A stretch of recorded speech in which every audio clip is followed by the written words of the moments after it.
आपने बोला कि आपके जो सबसे नज़दीक वाला चैप्टर है इसमें वो हनुमान जी वाला है। जब मैंने 24 अध्याय देखे, विषय सूची देखी, तो इसमें अध्याय नंबर 5 E+R = O, ये इसने मेरा ध्यान आकर्षित किया और इसको मैंने सबसे पहले पढ़ा चैप्टर को।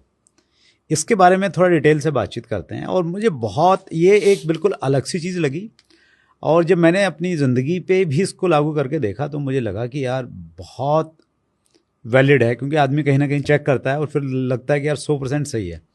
तो E+R = इस अध्याय के बारे में थोड़ा बताएं सर।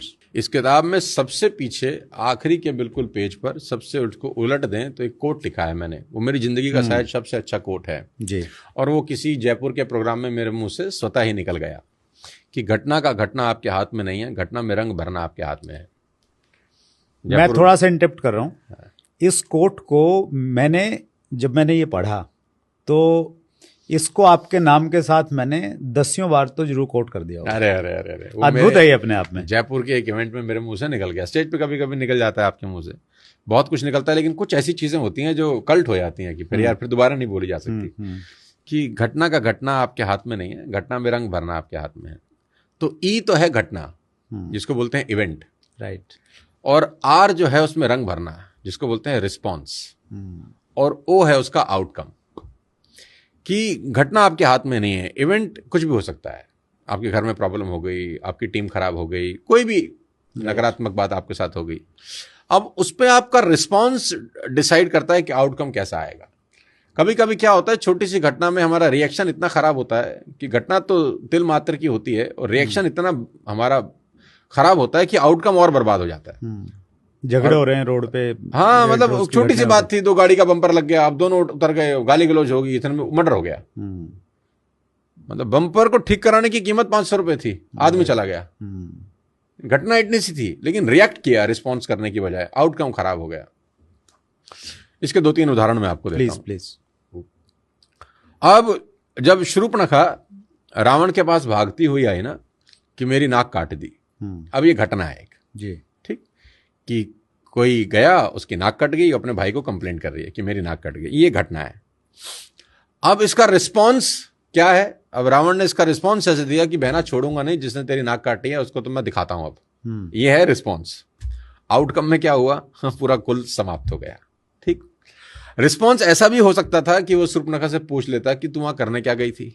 मतलब काउंटर क्वेश्चन पूछता ना कि तू क्या करने गई थी वहां, बता, सच सच बता, वहां तुम्हारे बीच में हुआ क्या। ये क्रॉस चेक करने दे मेरे को। हाँ, मुझे एक बार पता कर लेने दे कि मेरे वो उनका पॉइंट ऑफ व्यू भी जान लूं, जिन्होंने तेरी नाक काटी है, कि इन्होंने नाक काटी क्यों। तो अगर ये 3 सवाल पूछ लेता कि वहां हुआ क्या, तू वहां करने क्या गई थी, एक बार मैं उसका पक्ष भी जान लूं, तो रिस्पॉन्स बहुत बेहतर होता। रिस्पॉन्स में मां का हरण नहीं होता, और आउटकम कैसा होता? राज करता। लेकिन उसका रिस्पॉन्स कैसा था? वाहियात। घटना तो सिंपल थी, लेकिन रिस्पॉन्स वाहियात था, तो आउटकम में कुल समेत मारा गया। अब दूसरा उदाहरण लो। द्रौपदी ने दुर्योधन को पानी में गिरते देखकर बोला, अंधे का बेटा अंधा। यह भी घटना है। यस, अंधे का बेटा अंधा। अंधा। अब उसका रिस्पॉन्स कैसे आया? उसने बोला, जब मौका मिलेगा तुझे बताऊंगा मैं। उसने चीर हरण किया। आउटकम क्या हुआ? 100 भाइयों समेत खत्म, समाप्त। रिस्पॉन्स ऐसा भी हो सकता था कि उसके बोलने से थोड़ी ना तू अंधा हो गया। भाई, उसने अंधा बोल दिया, उसके बोलने से तू अंधा नहीं हो जाता था भाई। अब आपको किसी ने गधा कहा, किसी के गधा कहने से तो आप गधा नहीं होते ना, लेकिन जैसे तुमने बाजू चढ़ाई कि तुझे बताता हूं अब हुए कि तुम गधे। तो रिस्पॉन्स ये होना चाहिए था कि तेरे अंधा कहने से मैं अंधा नहीं होता यार। बड़ा कूल सा रिस्पॉन्स है। आउटकम क्या होता? कोई दिक्कत नहीं थी, लेकिन रिस्पॉन्ड क्या था कि तुझे बताता हूं मैं। अब तीसरा एग्जाम्पल देता हूं, आपकी ऑडियंस पागल हो जाएगी सुनकर, प्लीज। तीसरा एग्जाम्पल इसका यह है कि इवेंट इतना खतरनाक है, और रिस्पॉन्स देखना फिर आप। इवेंट ऐसा है कि सौतेली माँ राम को कहती है 14 साल के लिए चला जा। सौतेली माँ, बायोलॉजिकल माँ भी नहीं जी, 14 साल के लिए चला। कितना खतरनाक इवेंट है। निरपराध आदमी जिसकी कोई गलती नहीं है, उसको बोला जा रहा है तो 14 साल के लिए चला जा। अब रिस्पॉन्स देखो।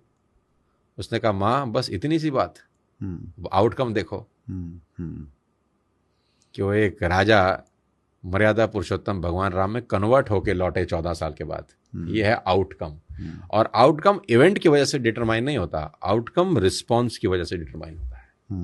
अब 3 आपको मैंने अलग अलग एग्जाम्पल दिए, पहले 2 में रिस्पॉन्स इतना वाहियात था, कुल समाप्त हो गया, और तीसरे में रिस्पॉन्स इतना शालीन था कि आज युगों बाद भी भगवान राम की चर्चा होती है सिर्फ उस एक रिस्पॉन्स के कारण। अगर वो अटक जाते उस दिन कि मैं नहीं जाता, मैं कैसे चला जाऊं, गृह युद्ध हो जाता।